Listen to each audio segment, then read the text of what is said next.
Now and welcome to exporTT's session on best practices and common mistakes when sourcing from China. We're very pleased to be putting on this presentation this morning, as we have with us today not only our very own, and I claim her as my very own, Michelle Lau Chutang, who has done a couple of sessions with us thus far, and we're really excited to have you on board. But we also have Michelle's partner, Brian Garvin, with us, and he is actually in China. So while we are 10 o'clock in Trinidad, bright sunshine outside, Brian is in the dark. Are you, Brian? It's quite dark outside, yes. It's quite dark outside. So that being said, we have 2 hours today, and we're going to try to keep the time to make sure that Brian can get some rest. Today is a session, as I said, is being presented through a collaboration with exporTT and Inveni Business Technology. Our first presenter, Michelle Lau Chutang, is the founder and managing director of Inveni Business and Technology Ltd. Michelle is engaged in China sourcing since 2008. She's responsible for the firm's operations and strategic direction, in addition to business development, client services, project management, and administration. Michelle has done China sourcing seminars, not just for Trinidad and Tobago, but also for Barbados, Jamaica, and Grenada. So that being said, and with no further ado, I'm happy to hand you over to Michelle, who's going to take us through our first session today. Over to you, Michelle. Thank you very much for that introduction, Deborah, and we're so happy to be here with you. Thanks again to Deborah and to the exporTT team for working with us once again to host this seminar. We actually had a good this was done in April of this year, you know, at the height of COVID, and we had a pretty good response, a lot of interest. So we were very happy to have to do it this time around, and even more so to have Brian Garvin on board. Today, I'm just going to be talking just a little bit as it pertains to our environment locally, but Brian is really going to lead us through the sourcing presentation, getting his 17 years of expertise for living in China. I think it would be great for all of us. And of course, we're going to have our question and answer session, maybe 2 polls or so during the presentation today. Just a gentle reminder that if you can deactivate your cameras as you join us, because we know people will be joining us as we go through, as well as to keep your microphones muted, and any questions and so you have to post us today, you can put it in the chat box, and Deborah and myself and others would be looking at it, and we'll be taking it on board as either during the presentation or at the end, where we expect to have a very interactive Q&A session. Brian really prefers to let the questions be thrown at him, and he just, you know, answers the questions directly, but he's doing a presentation for us today, and then we're going to have to hear him speak a lot more about what's taking place on the ground in China as we speak. So as I said, I'm just going to run you through a couple of things as it pertains to the challenges that we are facing in Trinidad and Tobago as we try to, you know, continue our importing from China or Asia. So again, today's session, I'll just give you an overview of who we are, look at some statistics that I was able to get my hands on, and then we will just chat about some business development initiatives, but more so from the perspective of the purchasing of equipment in China. And then, of course, one of our biggest challenges have to do with accessing finance, and not just accessing finance, because if we are doing international business, we need access to US dollars. So we need to chat a little bit about that. And then one of the other biggest challenges that when businesses contact us, the first thing, well, not the first, but the second or third thing they want to know is, you know, how large is these minimum order quantities? So I'm just going to briefly touch that there, but Brian will get more into the specifics of it. So, we, as I said before, we are very happy to be on board to be doing this presentation. So let's roll with it. Right. So the introduction was made in terms of who I am and why we are we have enough credibility to actually do this presentation today. We have been sourcing in China unofficially since 2008, but officially as a registered company in Trinidad and Tobago from 2012.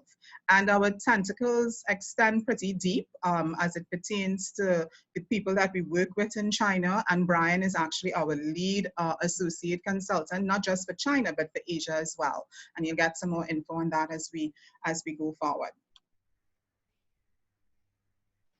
Who do we work with? As a company, our sourcing solutions is provided to businesses, trade associations, government agencies, individual entrepreneurs, sometimes small. That is dependent in terms of exactly what you're looking to source out of the Chinese market and whether or not you have the wherewithal in terms of the finance and the capacity in order to do business in China at the very beginning. That poses, sometimes we get very excited.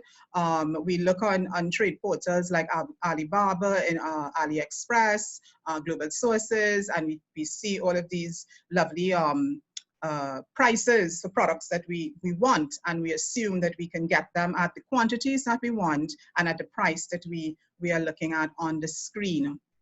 In most instances, that is not necessarily the case. It will work for some, but it will not work for others. And you are the ones who are in that driver's seat. You have to decide if you want to ride that train at the end of the day and feel comfortable with the final result. Yes, but Brian is going to delve a little bit more deeply into that. Again, Brian, I will touch on this as I introduce him, but what we do, we specialize in China sourcing. We assist you in terms of direct importing. We provide custom manufacturing and business consulting services. In addition to you seeing exports there, but also market research as well is provided. And we focus on feasible and affordable professional business services to firms and to entrepreneurs. What at the bottom line, what we are looking to do, if you are looking to do business in China, you are looking to reduce your costs. And you know it's a volumes game at the end of the day. Our volumes are not necessarily the volumes that the rest of the world will consider high, because we could probably just move one container based on our population size, you know, a couple of times a year. But at the end of the day, you have to know if it makes sense to you. That business case must be drafted, and you have to work out the math and decide whether or not this is making sense. Of course, we help you minimize the risk. Doing business in a complex market and trying to navigate your way, it is difficult, but not something that is impossible. So that's why you have companies like Inveni to assist you along as you go along that road. Yeah, and at the end of the day, what we're trying to do is to help you achieve business success and to grow your business. So I was able to put my hands on some trade data. I was trying to ascertain, you know, what sectors, what type of products that companies, individuals, whether small or large, were actually importing into Trinidad and Tobago, because we have been doing business with China for almost 50 years, importing more than exporting. And I was able to get my hands on this thanks to exporTT, market research division. This is 2016, 2017, and 2018. And looking at the information, we can see where it says nuclear reactors, boilers, and so what it is really pointing to is the purchase of machinery and other type of electronics and mechanized systems that Trinidad and Tobago is importing. And you can see here, 2016 it was at 600 million, and 2017 it climbed to just about 1 billion, and then it went to close to $1.5 billion worth of imports. And the next category deals with electrical machinery. So I have to assume a lot of electronic components and parts, whether it's for vehicles, whether it's televisions, you know, any type of electronics. That's where Trinidadians are spending their money as it pertains to the Chinese market, right? And next off, we have iron and steel products, then plastics and furniture and bedding and mattresses, stuff furnishings, lamps, and so sort of leveled off and at those particular volumes over the last 3 years. 2019 data is not yet ready coming out of CSO, but this is what we were able to see. So with that being said, it gives us a good idea. If you are exporting or you're a manufacturer, in most instances, you're probably looking at importing either raw materials or you're looking for manufacturing equipment.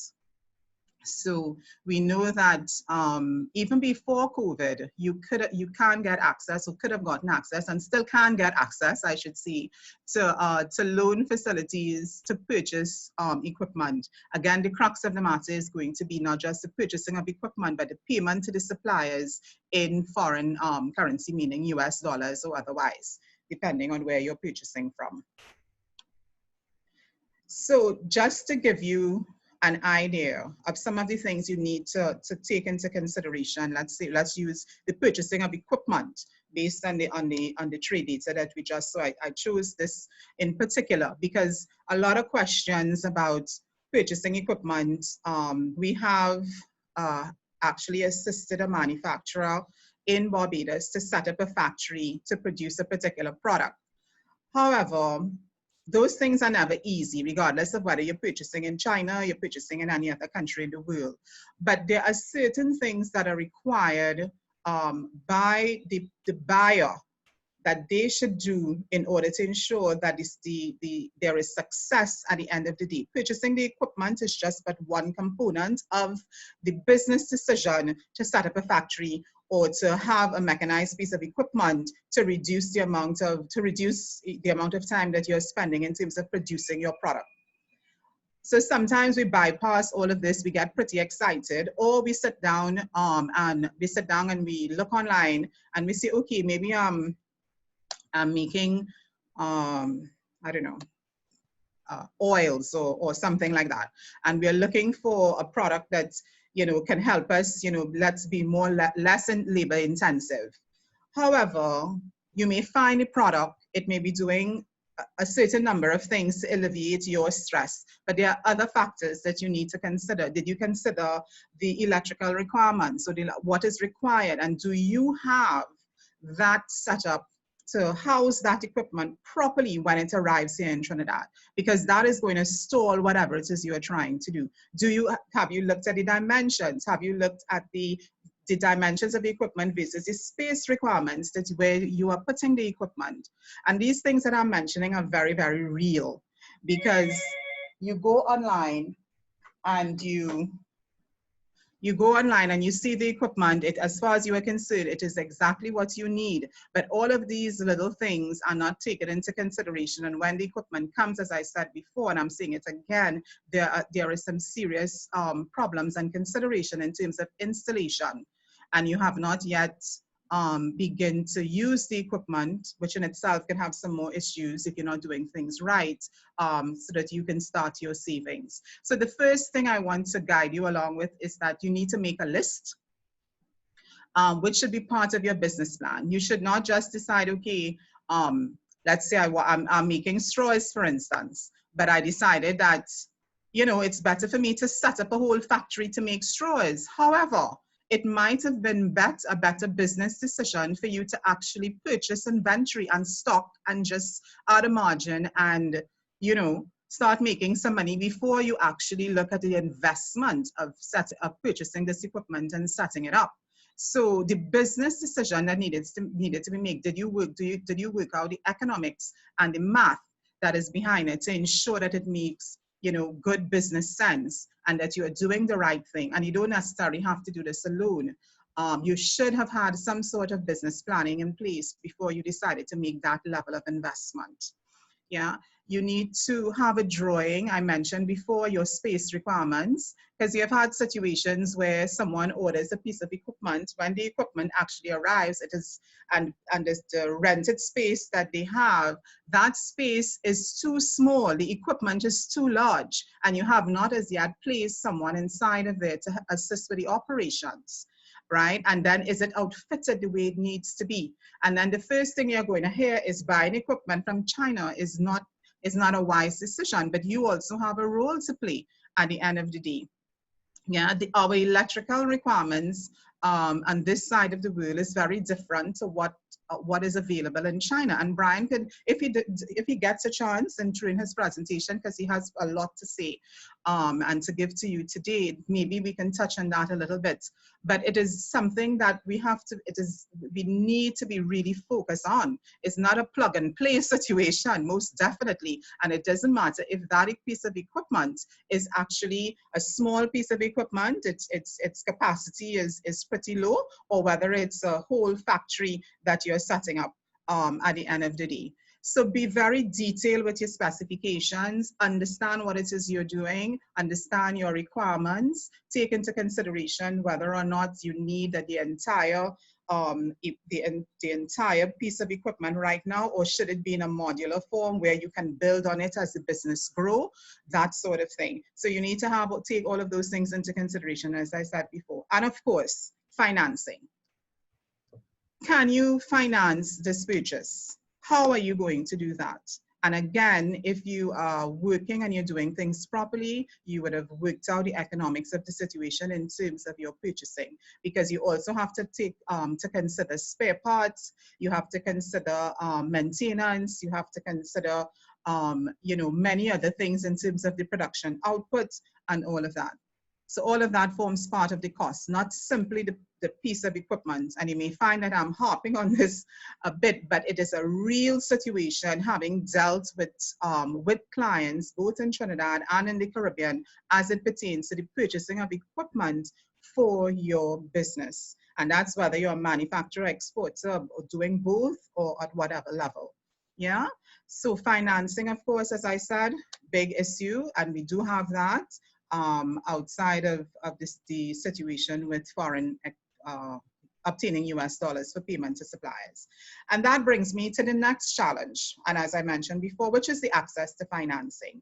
If you are looking at purchasing your equipment, most of the times the phone call is, Michelle, I have found the equipment, I'm going to find out if I'm able to get the financing. Okay, all right, so you're going to find out if you can get the financing, not a problem, but it doesn't stop there. Getting the financing is one thing. The financing, again, needs to be in a situation where you're paying directly to the supplier and you're able to access US dollars. So you need to do your groundwork.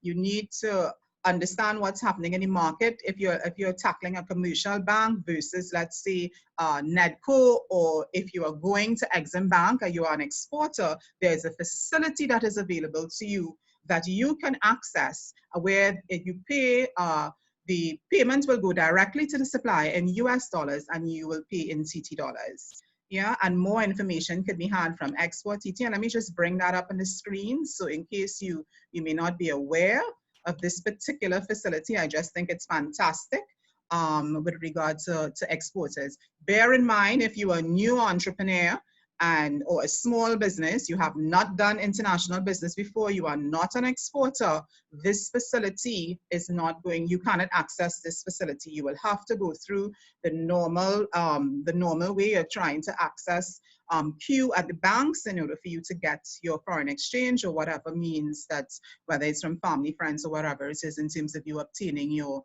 foreign exchange. But Exim Bank has this X-loan facility, as I said, and you can see here it's strictly for the purchasing of equipment to increase your exports. You have a moratorium and structured payments available. So if you are in the market, you are an exporter, you're looking at new markets, you're looking to expand, change out your current factory in terms of your equipment, you want to upgrade, I would suggest that a conversation needs to be had. And I also believe that you can also get information from exporTT, but at the end of the day, Exim Bank is where you need to be to get access. Moving along.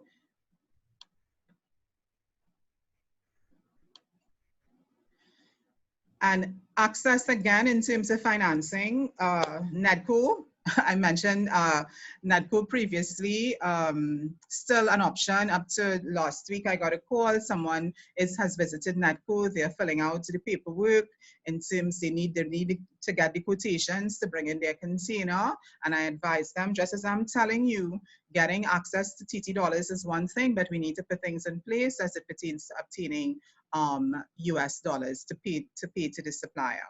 So keep that in mind, but go through the process. Don't wait until you're ready. Make the phone call to the finance agency, have the discussions, let that be part of your planning to ensure that this is something that is actually making business sense on paper.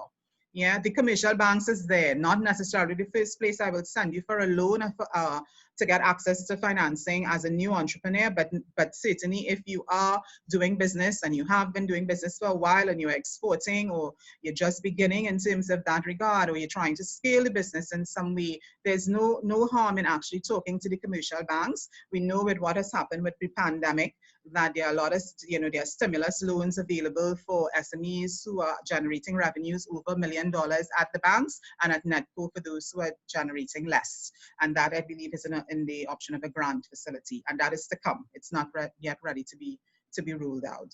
So I thought that these are some of the challenges that we just need to raise. These are the questions that I would normally have to treat with in terms of doing business in China. And this is very real at the end of the day. The last thing I just want to touch on is the normal question that comes, the minimum order quantity. And I touched on this before. The fact of the matter is the minimum order quantity is set by the supplier. The supplier, they're not just setting this by guess. The fact is they also have minimum order quantities from the suppliers that they are purchasing their raw materials from. And the other thing I want to tell you as well is that the supplier doesn't hold stock. Brian could get in if he wants to mention any more on this. There's no stock that's waiting there, especially if you're purchasing factory direct and not off the shelf. The supplier doesn't have stock waiting there for you. It's based on order, and the margins most of the time is very small, as for the manufacturer. So they are looking, and you place an order, the order is fulfilled, they get their payment, and they move on to the next order. Yes, so the minimum order quantities, which you may think is high, let's say 500 to 1,000 pieces, is not necessarily so when you compare it to other countries in Asia at the end of the day. So some persons say the normal cry, well, Michelle, I saw on Alibaba that I can get 20 pieces or 100 pieces. Okay, so you saw that in Alibaba. There are a couple things that comes into play. You have no idea if that supplier is legitimate, and you have no idea if what you're being told is true. But I'm not going to get into the specifics of that. Brian has a roadmap as it pertains to sourcing, and he will touch on some of these things in greater detail. But I just wanted to raise this with you because, as I said before, these are the challenges that we are experiencing here in Trinidad and in the region when we think about sourcing in the main. And there are lots of others, but these are the ones that I decided to highlight today. And this is across sectors. So I am pretty much finished with my presentation. Brian is going to be touching on a lot of different areas. He has a roadmap, as I said, and we would take it from there. And would be available to answer questions and so on. So without any, I'm not sure if we want to take some questions here, Deborah. Certainly, if anyone has any questions, you can either raise your hand or you can put it in the chat area. Thank you so much, Michelle. That was some really informative. That was really informative. That's a lot of information. And I know that a lot of people are sourcing their equipment, etc., from China, and they would have, in fact, a lot of questions in terms of what's happening now, especially in the environment in which we're operating, where COVID-19 is concerned, because there's a lot of conflicting information coming out of China in terms of whether the pandemic is under control, whether it's not under control, and that can have an impact on accessing equipment in China. Do you think that, what do you think? What are your views on what's happening right now and the conflicting information that's coming out? Well, the fact is there's conflicting information, but you have to get to the right source. And that's why we are having this seminar today. And Brian, as part of his presentation, he's going to touch quite a bit on that because he knows that there are lots of questions. However, all I would like to say is that China is open for business. and we are working at the end of the day to get things done. I would not encourage anyone to go it alone at this point, because the environment was not what it was back in March, back in February, at the end of the day. So it is pretty, if you weren't alert back then, I think now is the time for you to be alert in terms of you doing business, and not just in China, really and truly in any market, because the dynamics have changed at the end of the day. But let's let the gentleman do his do his job. Yes, indeed. And well, Brian's bio is on the screen for persons to see, so I'm not going to bore you with reading it. And of course, the slides will be available to participants at the end of the seminar, of course, together with our normal survey. But keeping in mind that Brian, although he looks bright and chirpy there in the picture, and yes, he looks bright and chirpy on the screen as well. Thank you so much. Well, over to you, Brian. Yeah, just Great. before he takes over, Brian, just 1 second. I just want to say that Inveni cannot do business in China without Mr. Garvin. He has been an amazing resource for us and continues to be. And the picture that you're looking at is Brian Garvin in Trinidad and Tobago in November 2019 at UPIC in Chaguaramas. Just about came off his flight and just about to have some lunch. Okay, so over to you, Brian. Let me stop the sharing. Okay, very good. Thank you, Michelle. Okay, I'm going to try here and share my screen so I can start my presentation. Okay. Right.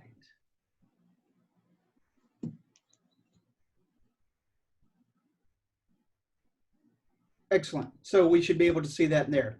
So again, thanks again, Michelle. Thanks, Deborah, for having me here today. It's quite a pleasure, and I don't mind staying up a little bit late. This is what I do, and this is what I find fun. And, you know, of course, I spend a lot of time working late at night, this time of day, working with lots of folks, customers that I've had in the West. So I'm very used to doing this.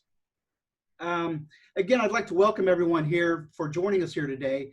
And I hope that the information that I can present to you, you'll find it interesting and educational, and something that you can you know, take away from here, so to apply in your own businesses. I will say that, you know, many of the topics I'm going to talk about today, they might be a little bit general in topic, because they apply to a lot of different areas of sourcing, be it China, be it Asia, or really, you know, be it to the guy down the street that you buy from. It's all very applicable to what everyone might be doing. So I hope, you know, it might be an off-the-shelf product that you might be looking to buy, or maybe it's a custom product that you want, you know, maybe it's a modified with your own brand or name or logo or certain colors, for example, or maybe it's a custom engineered product that you've designed from scratch that you want made. But, you know, it all applies the same way, even if it's a piece of equipment that you're looking for, perhaps raw materials, so forth. So it's going to be a little bit general in nature, but it's going to have application to everything that we're talking about. And also a lot of the things I'm going to talk about probably were a little more applicable pre-COVID-19. That's really certainly increased the level of challenges that we're all experiencing to, you know, the next level. So a lot of things I talk about, you know, coming to China and coming to trade shows and talking to suppliers, obviously that was a lot easier before all the travel bans and, you know, the issues that we're having with that now. But still, you know, a lot of it will still be applicable. And so take that with a little bit when I talk about the things we're talking about. So today we're going to go through a number of different things. I'll talk a little bit about, you know, what I've done in the past and why I'm here today, and, you know, what I'm doing, and, you know, what experiences I can bring to you here. And, you know, first we'll start off with just a little bit about, hey, what's really going on now in China. And then we talked about the roadmap that Michelle mentioned. You know, how do I go about it? You know, what's my system for finding suppliers, managing suppliers, and getting product exported out of China? And there's a lot of different aspects and steps that go into that. And those are sort of some of the things I'm going to be talking about. And then a very important aspect of everything, again, whether you're buying from China or the guy down the street, is making sure that you have the proper contracts in place and what some of those contracts look like, especially for China. And then a little bit about, well, what happens if something goes wrong? Not if, but when something goes wrong. So talking about resolving disputes. And then how do we get those products out of China back to your hometown through logistics? And then at the end, our resources, a little bit of, the things that you can take away. And hopefully there'll be a little bit of time left for some questions and answers after that. So again, Michelle's told a lot about me. Again, as you can see from the picture of me there, there's not much hair left, and what's there is pretty gray. So I've had, quite a long career now. Started off as, my professional degree is mechanical engineering, originally from the USA, and with over 25 years of working in factories, selling products to factories, visiting factories, and selling products and services to other clients such as yourself. So I have a broad range of experience there, and I think that's very important because it helps me to be able to see from lots of different aspects, from the person in the factory, from the person selling to the factory, and being a buyer from factories. So that helps me to bring a lot of experience from all those different aspects. As Michelle said, again, I've been here on the ground living in China now with my family for more than 17 years. It's been a great experience. I've learned a lot. I've seen a lot. Man, you can have just unbelievable how much China has changed in that time frame. It's mostly for the good, but yeah, lots of changes, lots of exciting things have gone on here in China in my time here.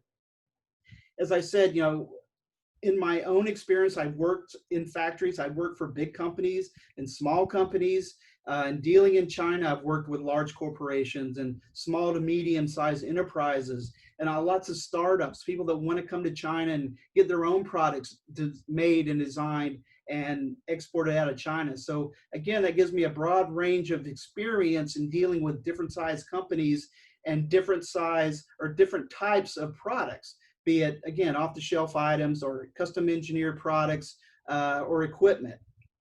And a very broad range of industries as well, especially highly regulated industries such as medical and toys, consumer electronics, exercise equipment, and then equipment and consumables. So that's why, again, the generalization of my my presentation again lends itself to different size companies, different size products, different industries. So I think hopefully you'll get something good out of it today. So that's a little bit about me. Let's get started. So what's going on in China these days? Well, obviously the big deal is COVID-19, and that's had a huge impact on everyone, and it's really impacted China. And in terms of sourcing products in China, has had a huge impact on the things that are going on here now, and how you have to protect yourself and look after your own industries. China was already having a lot of difficulties. They went from being the world's factory to as prices began to raise here, and raw material costs raise, and energy costs raise. There's been a lot of pressure on China going back many years now, with a shift to other low-cost countries for production. But obviously, and then with the U.S. trade war with China beginning in 2018, that had a big impact on China, and really started to impact the suppliers over here. And now with the virus has had even more and more impact. So it's really put a lot of pressure on China in terms of what's going on over here, and the things that you need to do, and the things that you need to take into account as you look to China for your sourcing program. another major trend that's also been in effect now for many years is before China was always more of a export only country, but as it became more rich over here, there's more of a middle class, so it become more of a balanced economy. There was becoming more and more focus on production for national consumption. So that also had an impact in terms of the number of companies and factories that were available to exporters that were looking to China to have products manufactured. So it increased the competition for good suppliers, and it was not as easy to just find whatever you wanted at a low price, because now there were less suppliers, and the competition for those suppliers was more intense. So it sort of put the Chinese suppliers in a little bit more of the driver's seat in terms of what they could do as far as the prices that they could charge, the minimum order requirements that they had, and just the general rise in difficulty of doing business with these factories in China. And another major trend that also occurred inside of China is that, again, because of these rising prices and wages and raw materials and rents and utilities, this has forced a lot of Chinese suppliers to move from those traditional areas of production along the coast, be it in the Shanghai area or down south in the Shenzhen area around Hong Kong. Many of these suppliers have now been forced to move to other areas of China, and that brought lots of issues with that as well. In some cases, it was to take advantage of lower costs, government industries, government programs, and so for lower taxes, things of that nature. So that also increased difficulty of doing business in China, because now not only were the factories a little bit harder to reach, especially for a foreigner coming to China who doesn't necessarily speak Chinese. So just moving around in China, trying to find these suppliers, trying to visit them in places that traditionally aren't as easy to visit if you're a foreigner. And with the moving of the factories, the other big impact that it had was that a lot of the especially in terms of labor. I mean, a lot of the labor was now having to move back to these places. So that meant that maybe key personnel in quality and management were no longer with the factory. So they might have to retrain upper management. They have to get a new workforce and retrain them. So that had obviously a big impact on perhaps the quality of the products that were being made. So a lot of those issues were already in place, and then with the new, since 2018, the trade war in the USA, and now with the virus, as you can imagine, it's really changed the entire landscape of China and Asia as well. So a lot of things there have had huge impacts. But some of that was actually a good thing, because with all the competition and the rising prices and rising labor costs and a lot of other issues, the factories that have remained in business, it's actually been a good thing. They've kind of pared down a lot of the bad factories, the factories that had poor quality, or the factories that were not as concentrated on doing a good job as a manufacturer. So in some regards, it's had a positive impact as well. So that's a good thing. Ryan, I would say the other, ma'am? Ryan, hi. Just excuse me, sorry to disturb your flow, but can you share the slides? We're only seeing the first slide on your screen, on the screen. So if you can go to slideshow. Oh, I thought I did. No, and move, sorry. We're not seeing general trends and opportunities right now. No, we're not. No. So it's just to go to slideshow, and then you would. It's not changing when I click on the slides. It's not? No. No. Because I'm going through the slides on my presentation, and I'm sharing my screen, so you're not seeing them. No. Well. Okay. Can you stop sharing it and I would share your presentation? Okay, let's try that. Sorry about that. Mhm.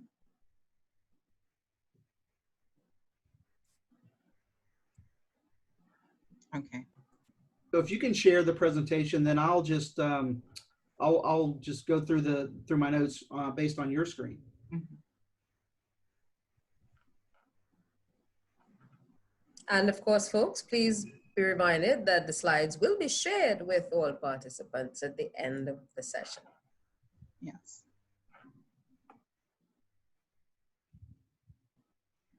Ryan, tell me where you are. Okay, continue. Next. Yeah. Next. I was kind of right there. So I was just finishing up there. The other positive impact, positive trend is that because of China's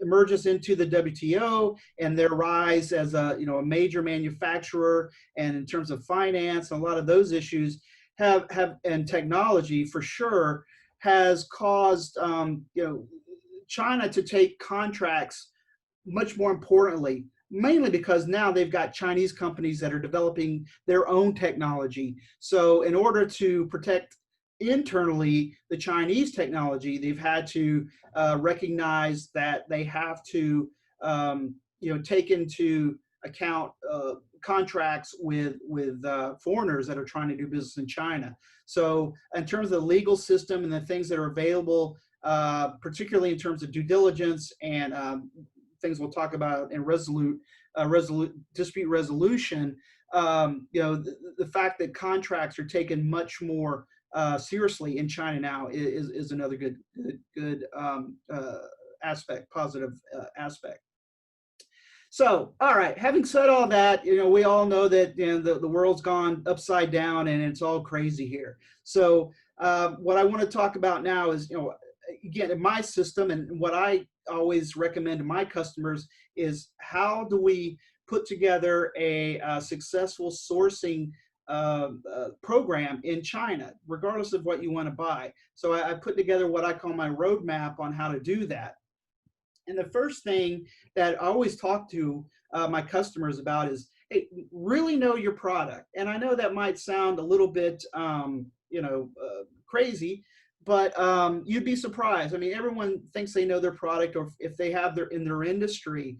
But when they're going to China with all the difficulties in terms of culture and language and time zones and everything else, there's always big opportunities for miscommunication. So the better you can describe the products that you're looking to buy, the better your chance for success. So, not just, hey, I want to buy a travel mug, or I want to buy, a watch. It's, what kind of travel mug? What sort of materials is it made of? What colors are it? How big is it? So, the better that you can describe the product that you're looking to buy in China, the more success you're going to have. Another key aspect of that is, when you're looking for suppliers, again, a lot of this, as I mentioned, maybe it's for the first-time buyers that are coming to China. Maybe many of you here today have a lot of experience in dealing with China and finding suppliers. So I hope this will still be applicable. But to a lot of people that are new, a lot of times they might not take all of these into account when looking for things. But in order to be more successful, the more homework you can do up front in terms of identifying your product and finding the right suppliers, the easier the rest of your sourcing is going to be on down the line. So defining that ideal supplier and his attributes is going to be very important. Certainly there's lots of ways to find suppliers, be it online research, the portals such as Alibaba and Global Sources. Obviously, just doing internet searches, before COVID, going to trade shows. So lots of good ways to find suppliers. Once we find suppliers, we want to be picky. We want to try and narrow it down to the top 5 or 7 or so that are really a good fit for you based on the attributes for the product and for the suppliers that you have that are going to be important to you. Next slide, please.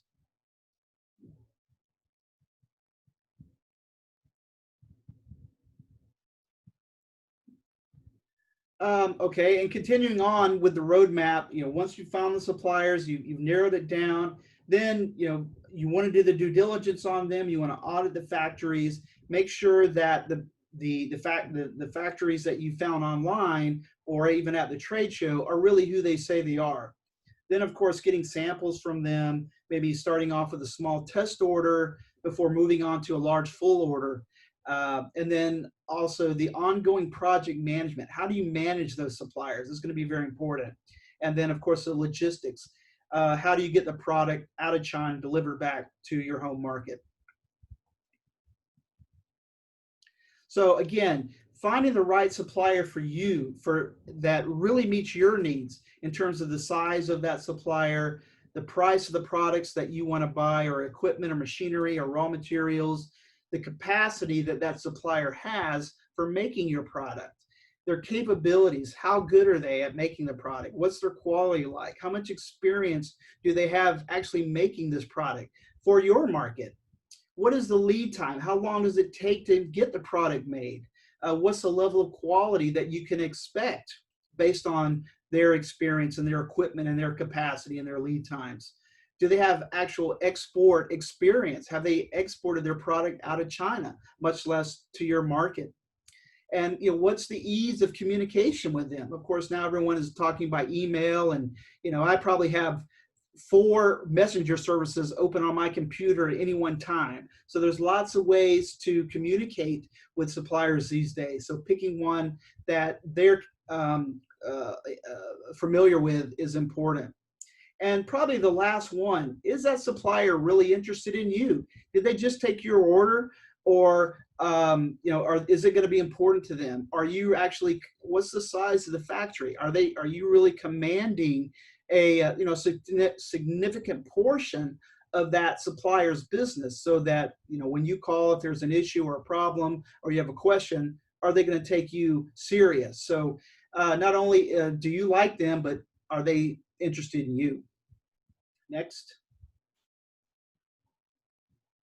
So of all the things that we've talked about in terms of finding a supplier, probably as you, the buyer, the most important is price, quality, and lead time. So that's what I call the holy sourcing trinity of purchasing in China. These are the 3 most important things that everyone wants.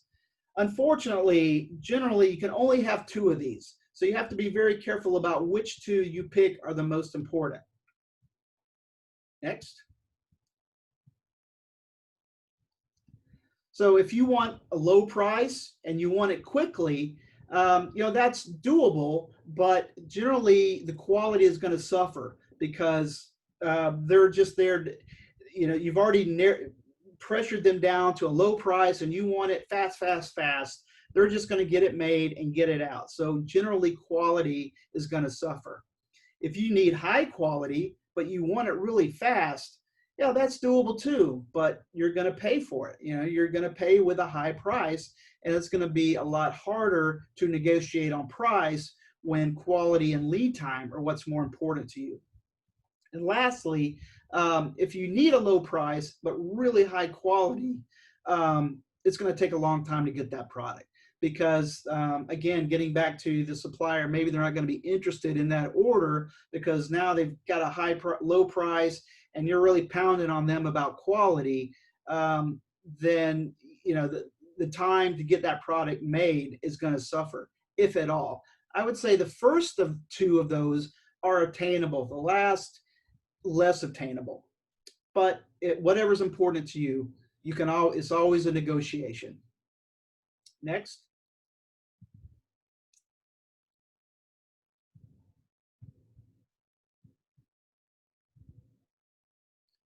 So as I mentioned in the beginning of the presentation, because of all the factors and all the pressures that have been put on the Chinese suppliers during this most difficult time, the opportunity for scams and fraud has never been higher. I mean, China's always had a bit of a reputation for opportunities for scams and fraud and poor quality and customers not getting what they ordered or what they thought they ordered or what they wanted.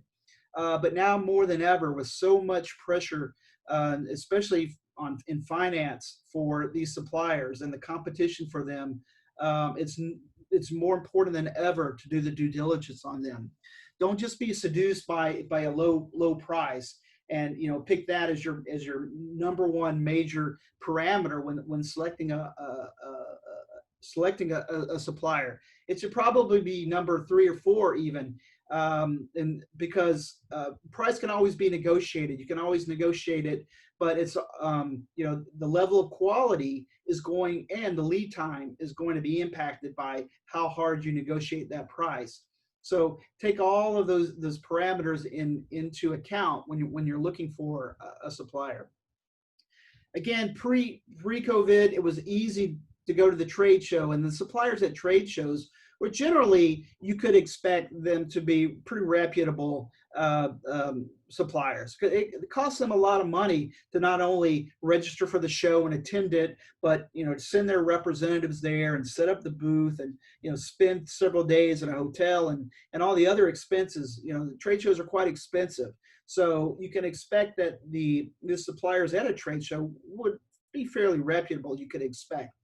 But that still doesn't take into account, actually visiting the supplier, actually seeing with your own eyes the supplier's facility to see that they can really do all the things that they say they do, that they have the equipment and their workforce and the facility to make the products that they say they can make.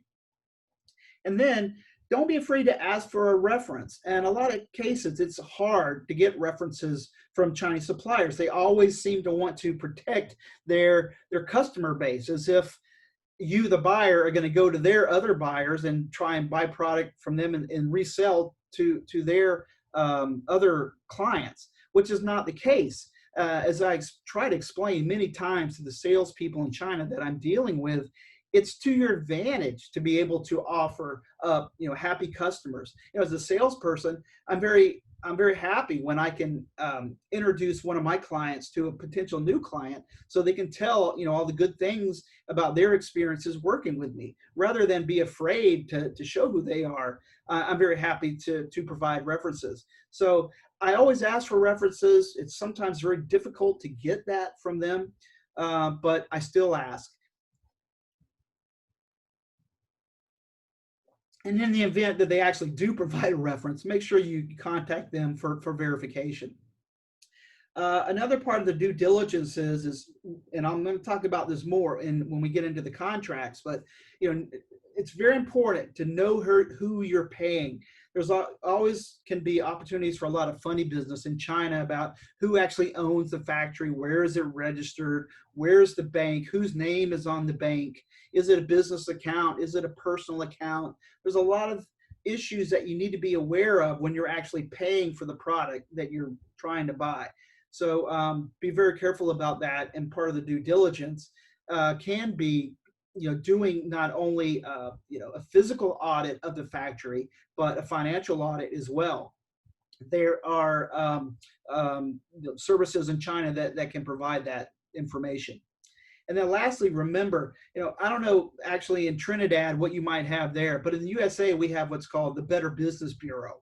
So if you're doing business in China, or you're buying from a company in China, and something goes wrong, you may have some form of relief in terms of the American Better Business Bureau and going to them for help. But in China, that doesn't help. That doesn't work. There's no safety net. There's no organization in the Chinese government in Beijing that you can go to and say, hey, I tried to buy this product or this equipment from this supplier, and they went out of business and I lost my money.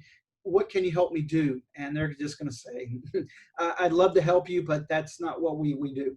So remember, all of the emphasis is on you, the buyer, to do the due diligence. Next, please.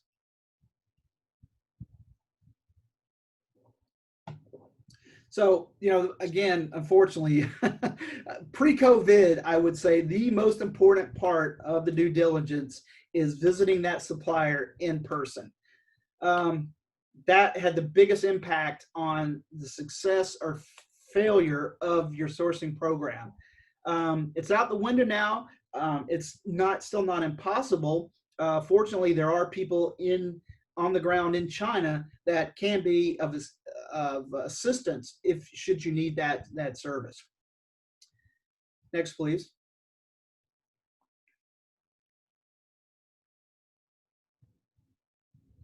So after we start to look into who are the potential suppliers that we want to deal with for our products, the next phase is sort of, getting to the RFQ, the request for quotation. So, and making sure that when you do receive the quotations from a supplier, to make sure that when you're comparing them, to find out who has the best overall value, not maybe the best price, maybe the lowest lead time, or the best quality, but the overall value that is the good fit for you. Make sure that all of the quotations that come back to you are equal, so that you can compare them. Because when you look at suppliers, you may get different prices, you may get different minimum order quantities, you may be getting different Incoterms. Where do you take ownership of the goods? Is it at the factory? Is it once the goods have cleared China customs? There's always fees involved in moving product from one place to another. So the price that one supplier gives you may look very good compared to another supplier, but just make sure that you understand all of the fees that are involved in terms of taxes and logistics and duties and everything else, and the payment terms. So it's very, very important that you're comparing the apples to apples. The other thing that's very important in terms of your quality requirements is making the suppliers very aware of them in the very beginning, so that their price will reflect your quality requirements. Sure, everyone wants great quality. That's no question. But it's more about, how is that quality determined? How is it measured? What equipment is used? What is your acceptance criteria? In terms of, is the color right? If it's red, okay, I can take a little bit of a different shade this way or that way. It's no big deal. But if I've got a custom engineered product that is very detailed in the tolerances, well, then that's very important that you specify that up front to your supplier. Okay, this product has to be 37 centimeters plus or minus 0.003 centimeters, and I can't accept anything less, either way. So be very upfront about what your quality requirements are. Don't get a price and then come back later and go, okay, now I'll accept your price of $1 for that product, but now here's the long list of quality requirements that I insist on. So it's not fair, because now the supplier may have to go back and recalculate his price based on your requirements, because the tighter your requirements are, the harder it's going to be for him to produce that product, and the more product that he's going to have to scrap in order to meet your requirements. So it's going to have a big impact on the cost. So be very upfront about that. Also, be very clear about the bill of material that goes into your product.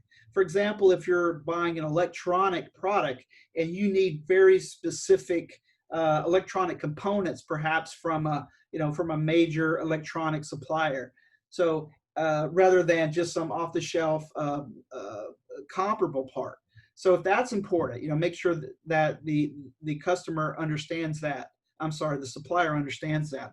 And then what certifications are needed. For Europe, it's very detailed in terms of product compliance, what they need for CE and all the other requirements. USA for FDA, or perhaps UL, and perhaps even in your own country. So if the products that you're purchasing or the equipment are especially for a highly regulated industry, medical, toys, food and beverage, chemicals, things like that. If there's certain certifications or testing requirements from a third-party laboratory are required, make sure that the supplier knows that as well, and that those costs are factored into your unit price, along with the shipping and the logistics, any duties that are for importing, or taxes into your home market. And So a lot of times people, I'm hit many times with, I need a the CIF price or a duty deliver price. It can be just like when you're sourcing for suppliers.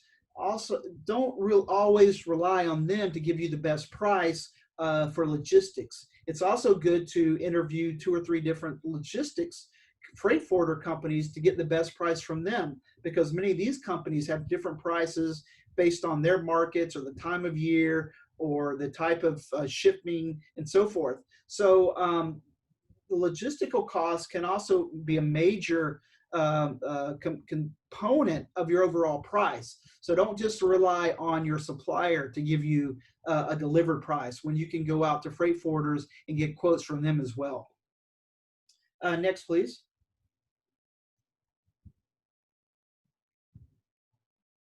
So again, I've talked a lot about doing a lot of upfront homework and finding a supplier. And the reason is because if you find the right supplier that's, it's a good fit for you, has good quality, has a fair price, and has meets all these other requirements that you have, then you're going to have better control over the supply chain, better confidence in the product quality, better lead times and reliability. The communication with your supplier is going to be better.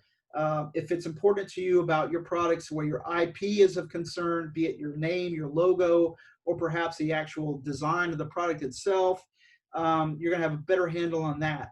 And then also, if your contracts are in place, then you're going to have better legal recourse if there's a problem.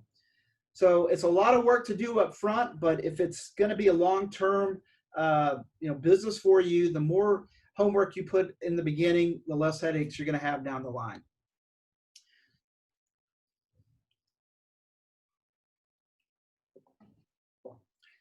The next very important, crucial part of the sourcing and the sourcing program is once you've found the supplier, you've agreed on the pricing and the quality and the lead time and all the other parameters, is now managing those suppliers. Don't just assume that they're going to have great project management skills and everything's going to be great, and 30 days later after you place your order, it's going to be ready to go and everything's going to be fine. There's going to be no issues.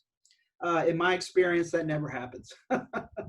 So a lot of times you really have to take make it the priority to manage these suppliers and have some real project management expectations from them.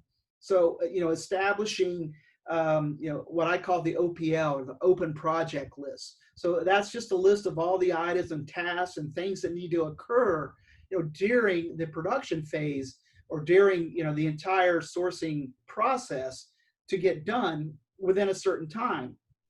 And then a Gantt chart is another tool that I use. Is basically just a graphical timeline of all the things that need to happen.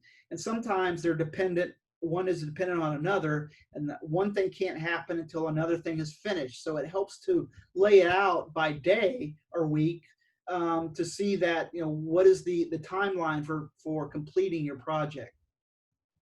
Another key thing is having a fixed schedule for talking to your suppliers. So going back to what I said earlier, how easy is it to communicate with that supplier? What are the tools that they use? Is it Zoom? Do they use Messenger? Or do they use, over here we use WeChat or WhatsApp? There's lots of different ways to talk to them, but making sure that they have a good way to do it and that you have a regular schedule of talking to them.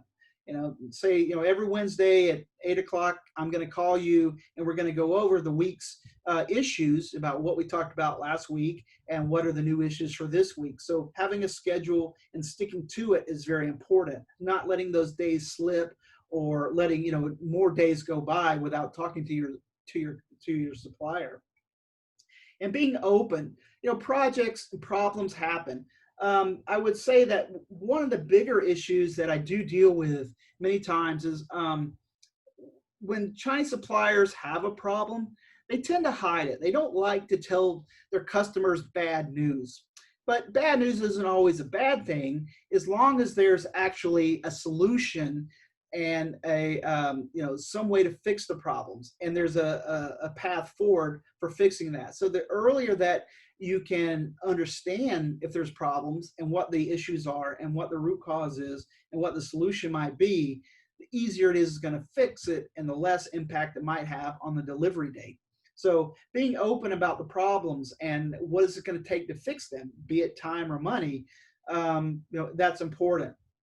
So again, with the OPL, knowing what the tasks are, knowing what's the actual status of it at today, when is it supposed to be finished, who's responsible for it, and what's the date for the next update. So those are very basic. In my line, I just use a basic. There's lots of ways you can do that. There's online project management. There's software out there. I'm old school. I just use an Excel sheet, and that seems to work very well as long as you keep up that regular communication with the supplier. Next. So the next, really the major component to all of this, as I mentioned a little bit earlier, about getting the quality right. And part of the due diligence is, knowing how does that supplier manage and record their quality. Do they have quality manuals on their side? Do they have quality procedures in place in their factory? Will they show that to you? Can they show you, what quality checks were made on a product? How often? What did they check? How did they check it? So, making sure that the factory has their own in-house quality, but also letting the factories know, what are your requirements? As I said, if it's important that your product meet certain requirements in terms of quality, be it measurement, be it performance, be it function, be it color, be it surface finish, whatever, you have to be responsible for letting the supplier know what those requirements are and how they're measured and what the acceptance criteria is. So when you're doing the inspection, you have to also know, well, what's a critical defect? What's a major defect? What's a minor defect? Minor defect are small little imperfections that you can probably live with, that are going to be difficult to eliminate completely. Major defects are obviously larger defects that maybe you could live with a few, but not too many. And then a critical defect is something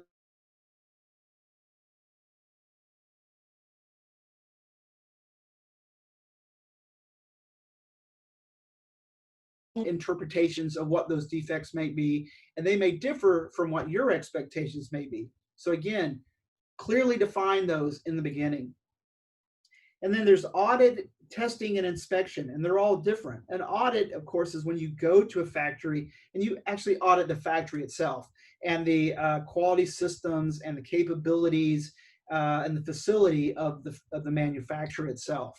Testing generally is testing the product to make sure it functions properly, whether they're testing it in-house or you get your own third-party quality control service provider to actually do the testing for you, or it needs to be sent out to an independent laboratory for testing.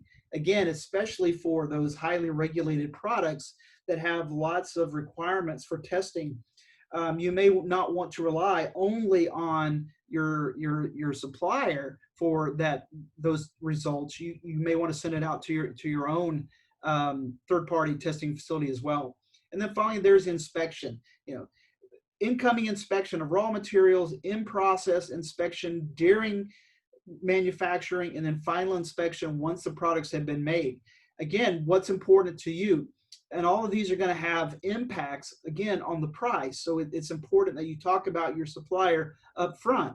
If all you're going to do is just do a final pre-shipment inspection before the product leaves, okay, that's fine. But if you're actually inspecting every incoming component of a product, that's going to cost a lot more time, and there's going to be a lot more opportunity to find defects, and it's going to slow down the entire process. So again, it's important to know what you ability of the results if you need to see them. So part of it, they go hand in hand a little bit with the project management. Once your QC goals are in place, don't just forget about them. Make sure that they're being adhered to, they're being seen to, they're being tested all throughout the production. And just remember, as I said earlier, I've worked in many different aspects. I've worked in the factories, I've sold to factories, and I've been a buyer to factories. So there's lots of important people in those factories. There's a QC director, there's a sales guy, there's the production manager, or the production manager. And all of these people have different agendas, right? The sales guy wants to sell stuff. The production manager wants to get stuff made and out the door. And the QC guy, well, supposedly he wants only good product made. So there can sometimes be a little bit of conflict of interest within these different people, these different factories. So it's important to understand that, where those people are coming from. So again, find the products early. If there's problems, look for ways to solve them, and but plan for obstacles, because they're going to be there. And a lot of these different concepts are all tied together with the project management, the quality control, and as I'll talk about shortly, the contracts. Next.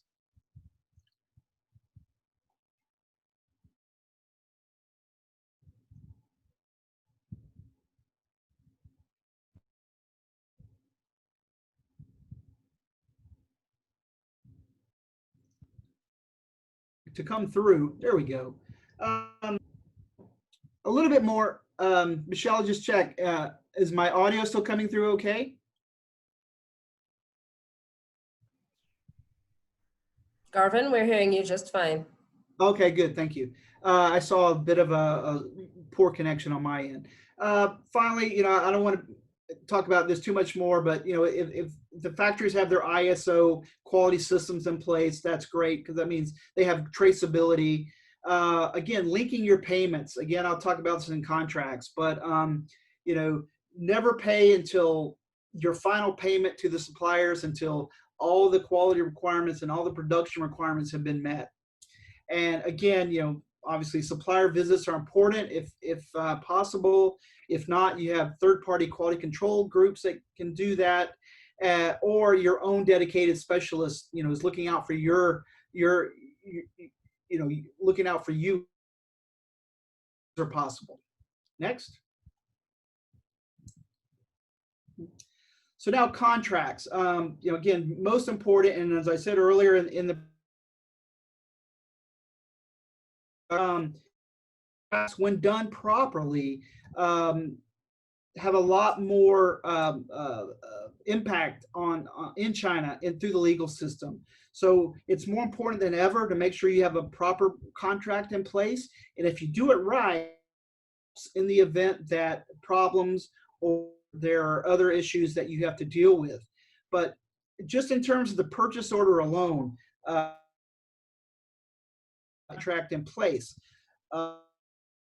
Lingual in Chinese, and all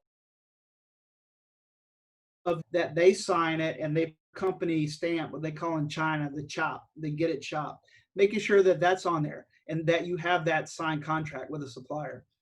In my case, it can be very long. There are lots of issues that you need to put in there about lead times, price, and the quantities ordered, and again, what your quality requirements are. Make that quality requirements part of the purchase order contract, and it's in there. So when they read it, they sign it, they have to adhere to it, and then having a plan for what are the penalties if there's an issue.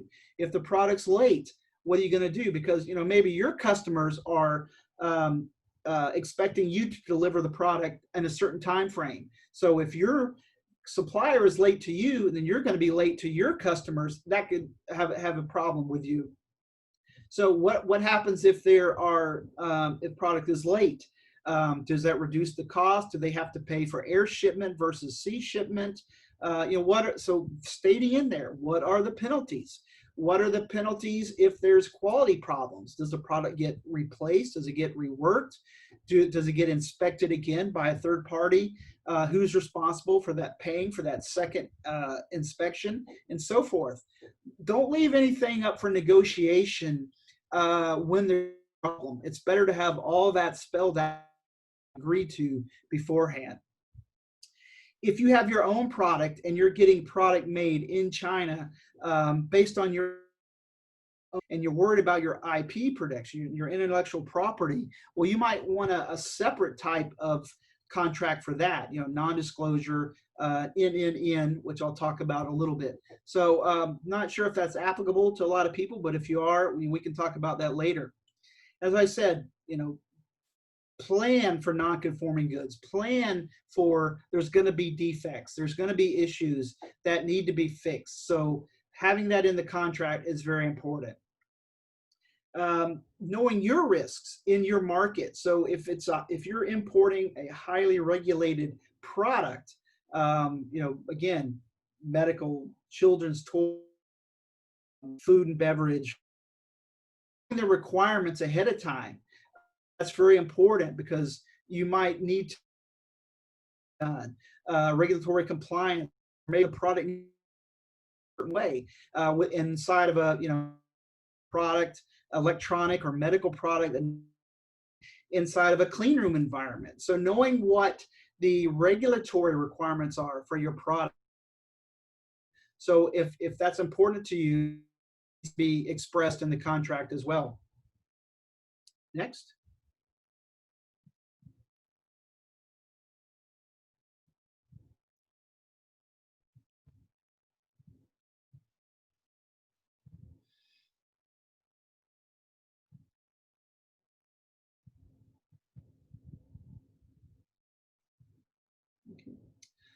Great. So the next one is, again, if you need a special tooling made for your product, a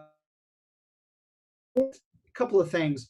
Pay for that separately as a separate purchase order. Don't include that just in the cost of the goods. The reason being, you have to have custom tooling made for your product, be it plastic components, injection plastics, fabricated metals, or whatever it is making your product. You own that tooling. So if you're paying for it, you own it, so your name should be on it, and you should have a separate contract for that tooling in the event that you ever want to get that tooling back, or you need to move it, or whatever. You don't want the suppliers to have access to your tooling that you had made for yourself, that you paid for, to use it for other customers. So it's very important that it's clear who owns the tooling and how it's maintained, and whether or not it can be used for other projects. Very important. As part of the contract, again, the legal jurisdiction. If you do all the right things, if you play by the China rules, then you have a much higher success rate if you have to defend your contracts or require legal assistance with them in China. So the legal jurisdiction would be the best case is where the town or at least the province of where the Chinese supplier is located. Not back home, because that's where your lawyer at home who drew up the NDA put the jurisdiction. Legal jurisdiction needs to be in China. And if possible, get it translated so that it's bilingual, because if it's in Chinese, it's going to be much easier for the supplier to understand, and there's going to be less cause for miscommunication. And also, if you do have to take legal action, you're going to have to get it translated anyway. So it's better to just have it translated bilingual to begin with. And as I mentioned, all of those quality requirements that you need that are important to you, that's part of the purchase order contract. So make sure it's in there. And lastly, well, I said 10, but 11 is an extra one. But again, when you're making payment, knowing who the payments are going to. As I said, there's always a lot of opportunity for funny business about the ownership and who owns the factory and whose name is on the bank account numbers and so forth. So if the name on the company and the name on the bank account and the name on the factory out front and all in the same Chinese characters, because even the written Chinese can be different. But if all those three are the same, you can be very, very sure and confident that your payment is going to the right person. Then make sure it's going to a business account and not a personal account. So, again, that's pretty quick over contracts, but it's very, very important to protect your interests. So again, if you have questions later, logistics, important aspect, right? You've got to get that product out of China, delivered to your home. So probably the most common terms you might see are terms are where the customer takes ownership of the goods. Do they take ownership at the factory door? Do they take ownership after the product has and through all the paperwork has exported China, maybe not actually has left yet, but has exported or CIF. So really that's delivered to your home port, including insurance. So again, as I mentioned, some of these all have costs associated with them. So knowing what the costs are, where you take ownership of the goods are, and what is the actual cost to get them to your home market are all very important. Another terms you might see are LCL versus FCL. Well, depending on the quantity or the volume of products that you're buying, if they're being delivered by sea in a sea container, then either you're talking about a full container, which is FCL, and those can be generally 20-foot long, 40-foot long, or 40-foot high cube. Or if your order is smaller, it could be combined with shipments from other customers to other destinations. That's called an LCL, so less than full container. And there's different fees and charges associated with those based on how they're shipping. And then sourcing different products from multiple suppliers in different locations. So you may want to have to consolidate the freight within a single port. So again, that's important to know and let your freight forwarder know when talking to them and getting costs that you're ordering product from multiple suppliers. Some of these are going to be delivered from different areas, all to come to their warehouse at the port. So if you need to consolidate freight, you need to tell them about that. Then, of course, there's other options for expediting and air freight. COVID has had on freight costs, not only by sea, but especially by air, is that with the travel bans in place, there's in and out of China. For the air freight, the freight forwarder companies, in most cases, they're relying on commercial flights to deliver their freight. So with so few flights in and out of China right now, as well as particularly for medical products, for PPEs, for masks and gloves and gowns and all those sort of things, there's a huge demand on the freight forwarders in terms of air freight, and it's increased costs tremendously while slowing it down quite a bit. I've seen cases now where to the USA, air freight versus sea freight is perhaps 25 times as much for air freight versus sea freight. And the lead time is only maybe a few days quicker. So in some cases right now, air freight, in terms of the cost time, is not even, it's not very reasonable in terms of sea freight. So take a look at all aspects of that. Next.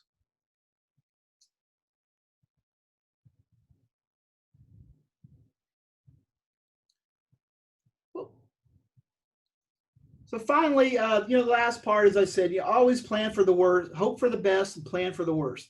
So if there are disputes that arise during the production, either before or after, I would say in my experience, most suppliers, for the most part, they want to do a good job. They want to be good suppliers. They want to give good quality, and they want to do the right thing. And if problems arise, then they don't want to just leave you with the bag.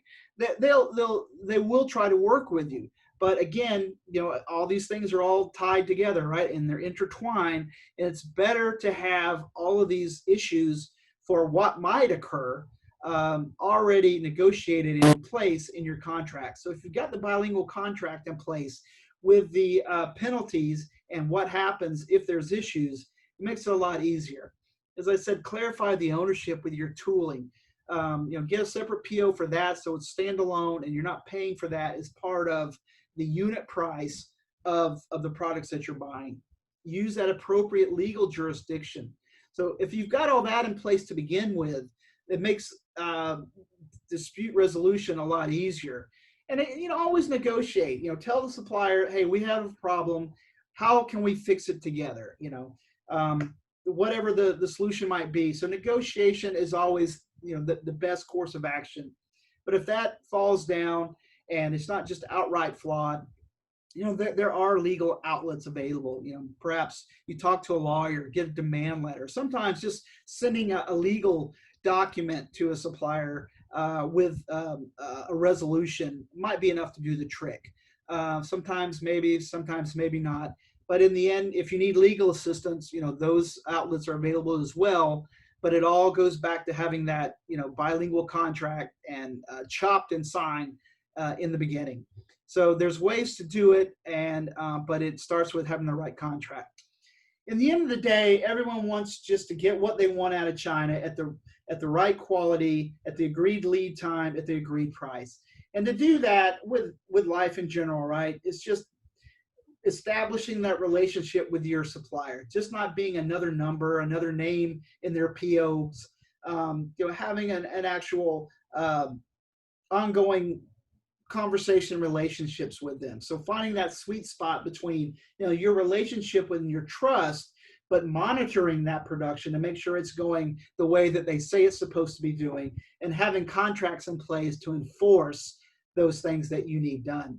So bringing those three together and looking for that little sweet spot where you're not just a name for that customer, for that supplier. And a little bit more, I don't want to hit this too long. I don't know how applicable this is to everyone, but protecting your intellectual property, it could be your name or your brand, your logo that you want customized on your product, or whether it's a completely new design. You want to make sure that that's protected in China. Before, there was the old style NDA, which is just a non-disclosure, which really didn't have much power in China because they weren't really adhering to contracts very much anyway. They were only in English and the area of jurisdiction was outside of China. So really they weren't very powerful at all. What we have now is more important, is called the I'm sorry, I kind of skipped around here, but if you go to the next slide, we have what's called the NNN, which is a much more powerful contract. So the 3 N stand for non-use.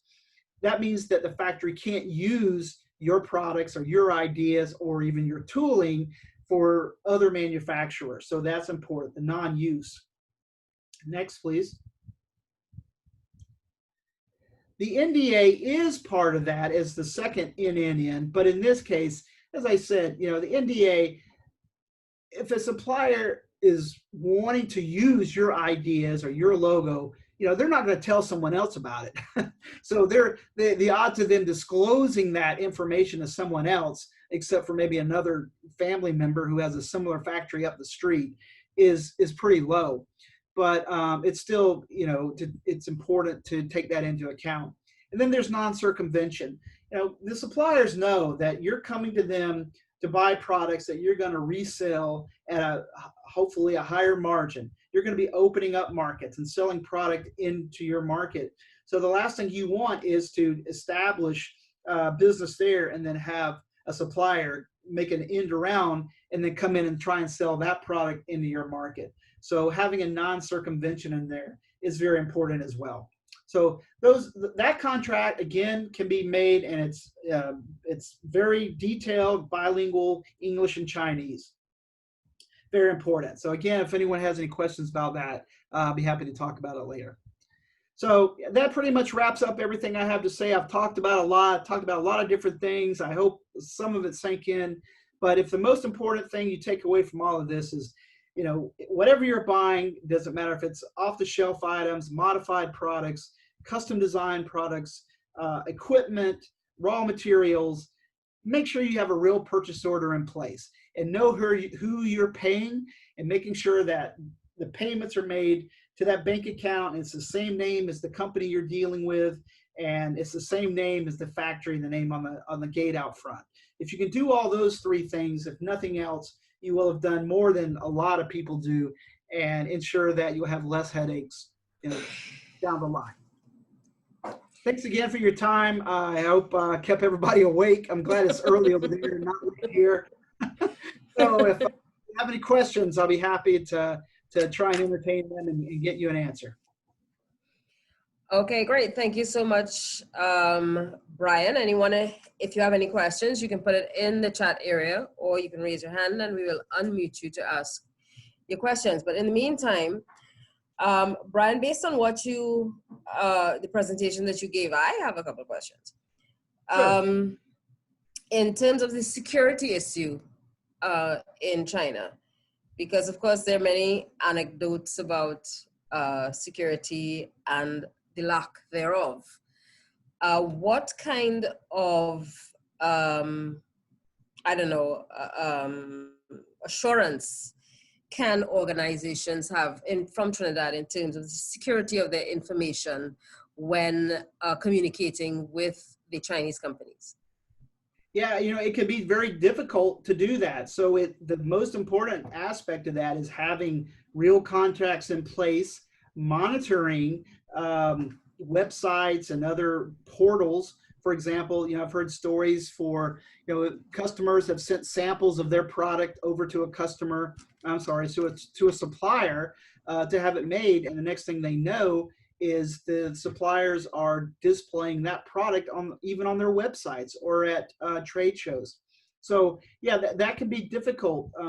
That's why the due diligence is so important, in knowing that you're dealing with an actual company and maybe not just a trading company or a fly-by-night operation. Know that you're dealing with a reputable company that has real references that they can provide, that they've done their financial due diligence on, and that they've got the contracts in place, and then monitor it to make sure that any intellectual property or other industry secrets aren't being compromised. It really comes down to, you know, it's going to be difficult to find out unless you are monitoring those suppliers on your own. Okay, but and as you had initially said, that would have been easier to do prior to COVID-19, where you could actually make a physical visit. Now that we have a little difficulty where that is concerned, and a lot of communication is taking place virtually. As a matter of fact, China just had a virtual trade show. Mm-hmm. Right?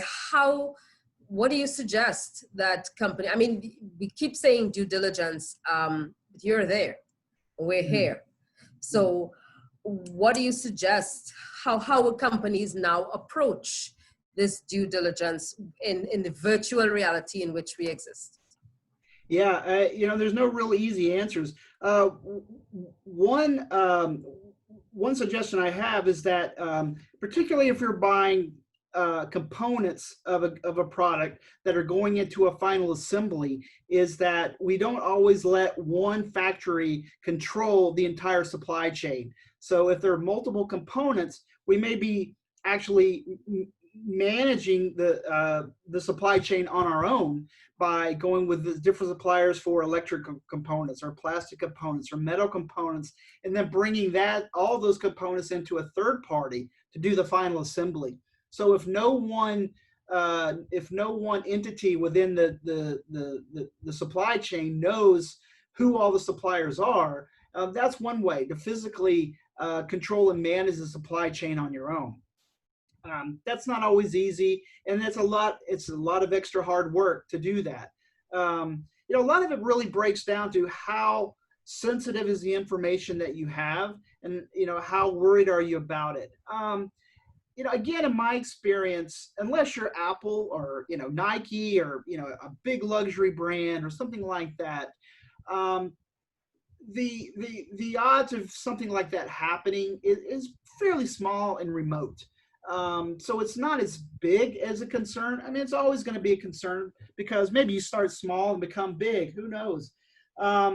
It's not easy to do virtually. Hiring third-party groups to go in and audit the factories. But even then, if there's some sensitive information they don't want to show, they can hide it when someone comes there. So even visiting them is not going to be the end all. I mean, you really have to monitor. The stuff will show up. If they're really trying to sell your product or your name or your logo, it's going to show up somewhere, either on, you know, Chinese websites like Taobao or Amazon or their company's website. So you really just have to monitor it. And again, turn that virtual reality aspect into you know, a tool for you. You know, look at their websites, look at other portals where they might be selling products that potentially they might have your product for sale. I just want to add, in addition to that, and that is why you have companies like Inveni existing, so that our team, and Brian as the lead on the ground, can assist. But it's not just about Inveni. If you're looking to secure what you're doing on the ground and feel comfortable about it, feel free to find a proper sourcing specialist or company to assist you so that they are representing you on the ground. They are representing your interests, so that you can work with them collaboratively to ensure that you get what you want at the end of the day. It doesn't have to be us, it could be anyone. But the fact of the matter is you have that support. And as Brian mentioned, it's even more crazy now. So if you're looking at spending money, and money is what it is right now for business people, then you do what you need to do. You don't need to go it alone to do it, especially if you're first time. And even if you're operating and you've been operating on your own for some time and you haven't had any problems, this might very well be the environment where you were able to incur some kind of loss. And why put yourself through that? You know, find the assistance that you need to ensure that, you know, you get what you want and you get the value, which is most important, for the money that you're paying. Yes, definitely. So we're at the end of our presentation. I don't see any questions, and I'm thinking that's because the presentation was so succinct and the information was like, wow. It was. Well, it can be some dry material a little bit. So I know, you know, it's hard to make it sound sexy and everything, but I try to do my best. Well, I see one question from Nigel about, is it required to create or register in China? I'm not really sure what he means by that, but, you know, unless you have intellectual property, if you're referring to that, then by all means. And you know what, that's another good thing I should have mentioned, Deborah, is that if you do have intellectual property, it is possible to register that IP in China, rather with a trademark. You know, you can have a trademark registered in China with your brand, or if it's you know, a patent, you can certainly file for a patent in China to protect your IP. So, you know, taking those sorts of legal recourse is another great way. Sorry, I forgot. I'm glad the question tickled my mind a little bit. But yeah, so if you want to use legal assistance for trademark or patent registration, that's another way to do it as well. Okay.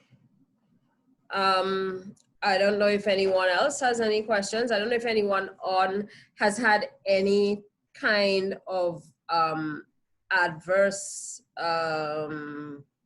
issues with China and would like to have perhaps that addressed.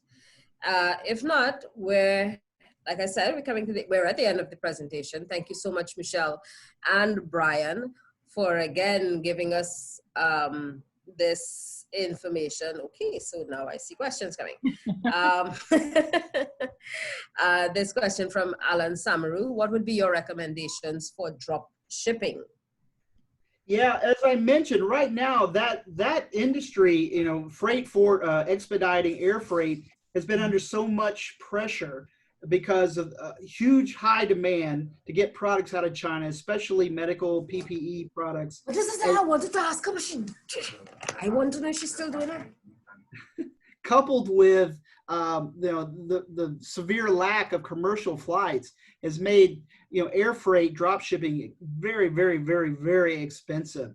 So it adds so much cost to the cost of the good that it's generally not feasible at this time anyway. Okay, and then we have another question from Raul. What Okay. level of business would you consider the requirement for trademark in China? Like how much money, how much dollars do you think requires that move? Well, I would say that it's not how much money you're not how much business you're doing in China. If you're doing any business in China and you want to protect your home market, then it certainly becomes more important, right? So if you have a successful business back home, a successful brand or logo, and then you decide to outsource to China in order to lower costs, whatever, increase production and capacity. You want to protect your home market. So it's more important than ever, regardless of how much business you might be doing in China. I don't know, it's kind of hard to put a dollar figure on it, but really it's not expensive. So hundreds of dollars, not even thousands of dollars to register a trademark or a logo. So it's really a small amount of money. So even if you're just doing a few $1,000s, it might be worthwhile to you to check in and see what that actual cost is. I think you will find that it's relatively inexpensive and it's great protection. Okay, Alan, I hope that answers your question. We had a couple poll questions. Michelle? It's okay. I don't think we need to at this juncture, yeah, because Brian would have tackled quite a bit of it in his presentation. I was just curious of the number of the people that are attending today. How many people are actually have sourced products or equipment from China? How many are, I guess, if you're here, just by the fact that you're here, if you haven't, you're considering it, and if you have done it, what was your how did it work out for you? Was it good? Was it bad? Was it so-so? Did you get what you were looking for? Did you have problems? Those aren't really poll questions. Those are like to find out what their experiences have been like. But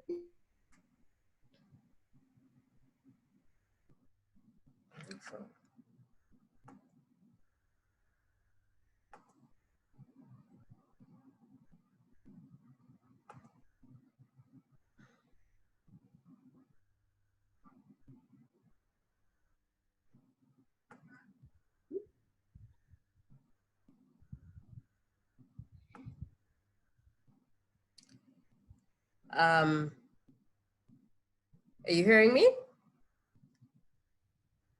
yes, I'm here. Okay, great. There you are. All right. So Michelle? Yes. So do you want to do the questions? Was that one of the questions? No, well, yes, Brian asked one of the questions in that, just wondering how many persons were actually doing business or interested in doing business in China and what their experience would have been. I know during the last session back in April, there were like a multitude of questions. But I know with Brian's presentation, it's a lot to take in. He presented on almost every aspect of sourcing. So Yes. it's a lot for you to take in. And I know that when it's good, it's because persons haven't left. Everyone is still here. So Yes. you're either digesting or internalizing what was provided or what was said and discussed. So but we are open to receiving questions post the event this morning, the seminar, the webinar, and we can always provide those answers to those questions via email through you, of course. And actually, we have a couple responses. One person bought a small machine from China, and their problem was very little operating instructions in English. And the second one is I've tried, but the time it takes to get my skybox is so long. Also, I need a reputable supplier for packaging for my bath and body products. So the English, the translation in terms of operating instructions, I guess that is an issue. Yeah, that's been my experience as well. In a lot of cases, be it how to assemble a chair to how to operate your piece of equipment, be it you know, a very complex piece of equipment or even a simple piece of equipment. Yes, unfortunately, the instructions and the specifications can be very lacking, and I would say that that's a big issue that I think suppliers should pay more attention to. I don't know if I have a solution for them, but it's been my experience as well. Mm-hmm. But how would that be rectified? Is that something that a company can offer? Well, I would say that again, it depends on the complexity of the product and the piece of equipment. Yeah, there could be. I'm aware of like other engineering companies in China that, you know, might be able to provide a better written translation. Translation for that. Unless it's a, you know, very unique piece of equipment. It may be that there's similar pieces of equipment around that, you know, maybe from other suppliers outside of even Asia that might have a similar type of operation. You know, that's not a very good example, but, you know, maybe that's a possibility. Or actually, you know, getting an engineering company that in China that could, you know, actually take a look at the piece of equipment and come up with a better set of instructions. Or, you know, with Michelle and I, you know, obviously, you know, me talking directly with the suppliers and addressing to them and talking to them in Chinese and translating it into English under my supervision might have a little bit better result. Which we have done, Deborah, which we have done for clients as it pertains to equipment. Yeah. Okay.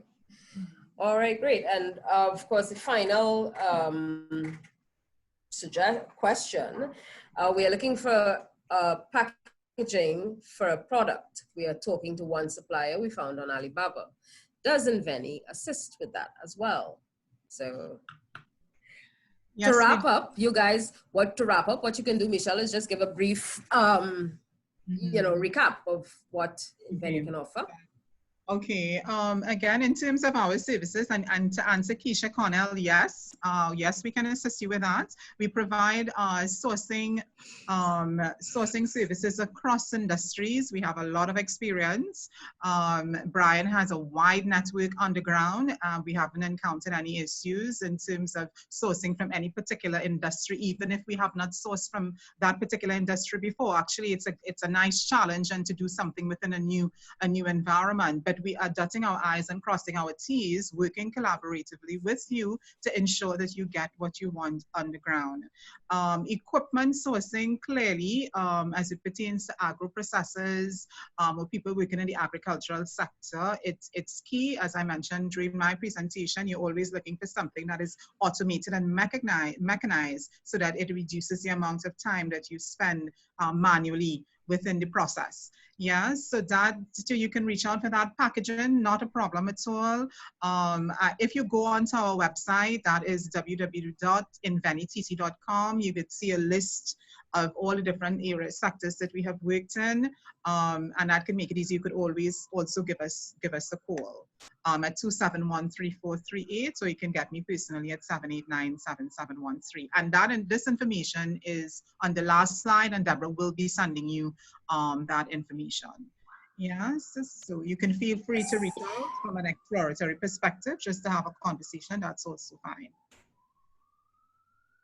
Great, thanks a lot, Michelle. Brian, any last words before you go to bed? I know it's been it's a trying worldwide situation now, and I just wish everyone the best of luck, and I hope everyone's getting back to normal a little bit. I will say that from my standpoint here in China, fortunately, in terms of the virus and whatnot, things seem to be pretty much back to normal. As Michelle said earlier, China's open for business. People want to get back to work. Factories need to get back to work.